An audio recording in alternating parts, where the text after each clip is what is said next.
बेयजियन classification methods जो हैं वो डेटा वर्ल्ड के डिटेक्टिव्स जैसे होते हैं। ये पास्ट एक्सपीरियंसेस से क्लूज यूज करते हैं फ्यूचर प्रिडिक्ट करने के लिए। इमेजिन करो कि आपको जानना है कि कल बारिश आएगी या नहीं। बेयजियन मेथड क्या करेगा? वो पास्ट में ऐसे डेज देखेगा जब वेदर कंडीशन सेम थे और फिर देखेगा कि उन डेज में कितनी बार बारिश आई थी। ये मेथड्स बहुत पावरफुल टूल्स हैं जो बहुत सारे फील्ड्स में यूज होते हैं। डॉक्टर्स यूज करते हैं डिजीजेस डायग्नोज करने के लिए, बैंक्स यूज करते हैं फ्रॉड डिटेक्ट करने के लिए। ये सब कुछ इस बारे में है कि हम जो ऑलरेडी जानते हैं उसे यूज करके बेटर डिसीजंस कैसे लें। बेयजियन मेथड्स एक सिंपल बट पावरफुल आइडिया पे बेस्ड हैं। जैसे जैसे हमें नई इंफॉर्मेशन मिलती है हम अपनी बिलीफ्स अपडेट कर सकते हैं। ये चीज उन्हें बहुत फ्लेक्सिबल एंड अडेप्टेबल बनाती है। बेयस थ्योरम बेयजियन क्लासिफिकेशन का हार्ट है। ये एक मैथमेटिकल फॉर्मूला है जो हमें बताता है कि न्यू एविडेंस के बेस्ड पर अपनी बिलीव्स कैसे अपडेट करें। ये सुनने में कॉम्प्लिकेटेड लग सकता है but it's actually quite simple. Formula कुछ इस तरह दिखता है। PAB equals PBA times PA divided by PB। चलिए इसे ब्रेक डाउन करते हैं। PAB इवेंट A होने की प्रोबेबिलिटी है गिवन कि इवेंट B ऑलरेडी हो चुका है। PBA इवेंट B होने की प्रोबेबिलिटी है गिवन कि इवेंट A ऑलरेडी हो चुका है। PA इवेंट A होने की प्रोबेबिलिटी है। PB इवेंट B होने की प्रोबेबिलिटी है। डोंट वरी अगर आपको सारा मैथ राइट अवे समझ नहीं आता है। इंपॉर्टेंट थिंग ये है कि आप बेसिक आइडिया समझें। हम वो यूज कर सकते हैं जो हम जानते हैं। और प्रायर प्रोबेबिलिटीज कैलकुलेट करने के लिए कि हम क्या जानना चाहते हैं। आवर पोस्टीरियर प्रोबेबिलिटीज आवर की सम ये नाइव बेस क्लासिफायर एक सिंपल बट पावरफुल टाइप का बेयजियन क्लासिफिकेशन मेथड है।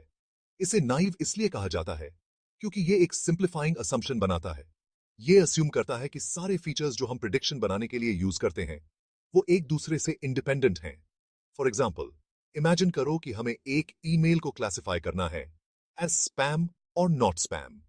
नाइव बेस क्लासिफायर ईमेल के वर्ड्स को देखेगा एंड कैलकुलेट करेगा हर वर्ड की probability appearing in a spam email and in a non-spam email। फिर ये इन प्रोबेबिलिटीज को कंबाइन करेगा ओवरऑल प्रोबेबिलिटी गेट करने के लिए कि ईमेल स्पैम है या नहीं। नाइव बेस क्लासिफायर समझने और इंप्लीमेंट करने में इजी है। ये बड़े डेटा सेट्स के साथ भी वेल काम करता है।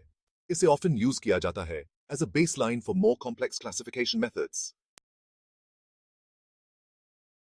बेयजियन नेटवर्क क्लासिफायर एक मोर कॉम्प्लेक्स टाइप का बेयजियन क्लासिफिकेशन मेथड है। ये आइडिया पे बेस्ड है एक बेयजियन नेटवर्क का, जो एक ग्राफिकल मॉडल है जो डिफरेंट वेरिएबल्स के बीच के रिलेशनशिप्स को रिप्रेजेंट करता है। फॉर एग्जांपल इमेजिन करो कि हमें प्रिडिक्ट करना है risk of a patient developing heart disease.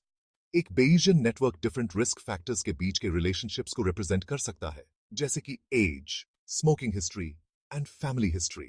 बेयजियन networks naive Bayes classifiers से मोर कॉम्प्लेक्स होते हैं but they can also be more accurate. इन्हें ऑफन यूज किया जाता है उन एप्लीकेशंस में जहां एक्यूरेसी क्रिटिकल होती है, जैसे कि medical diagnosis. Section 5 how Bayesian classification works. चलिए देखते हैं कि बेयजियन क्लासिफिकेशन प्रैक्टिस में कैसे काम करता है। We'll use a simple example of spam filtering.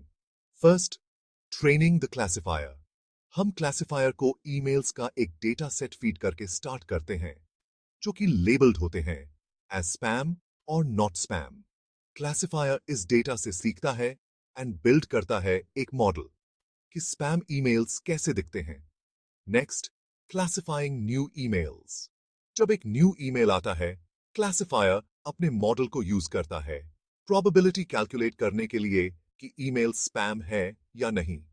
It does this by looking at the words in the email and comparing them to the words it has seen in spam and non-spam emails before. Finally, making a decision. Calculated probability के based पर classifier decide करता है कि email को spam classify करना है या नहीं। अगर प्रोबेबिलिटी एक सर्टेन थ्रेशोल्ड से ज्यादा है तो ईमेल स्पैम क्लासिफाई होता है, otherwise it is classified as not spam. Section 6 Advantages of Bayesian Classification। Bayesian Classification Methods के बहुत advantages हैं। ये advantages उन्हें एक popular choice बनाते हैं for many machine learning tasks. First, simple and easy to understand. Basic concepts behind Bayesian classification समझने में relatively easy है, even for beginners. Second, effective with small data sets. Unlike some other machine learning methods, Bayesian classifiers effective हो सकते हैं even when the training dataset is relatively small. Third, handle missing data well. Bayesian classifiers missing data को handle कर सकते हैं in a principled way, which is important in real-world applications where data is often incomplete. Lastly, provide probabilistic outputs. Bayesian classifiers probabilities provide करते हैं for each class, which can be useful for making decisions under uncertainty. Section 7. Disadvantages of Bayesian classification. While Bayesian classification methods offer numerous advantages, they also come with some drawbacks. It's essential to consider these limitations when choosing a classification method for a specific task. First, assumption of independence. Naive Bayes classifier assume करता है कि सारी features independent हैं, which is often not the case in real-world data. ये inaccurate predictions की तरफ lead कर सकता है. Second, sensitivity to the choice of prior. Performance of Bayesian classifiers sensitive हो सकता है to the choice of prior probabilities, which can be subjective. Finally, computational cost. Bayesian methods computationally expensive हो सकते हैं, especially for complex models or large data sets. Section 8. Conclusion.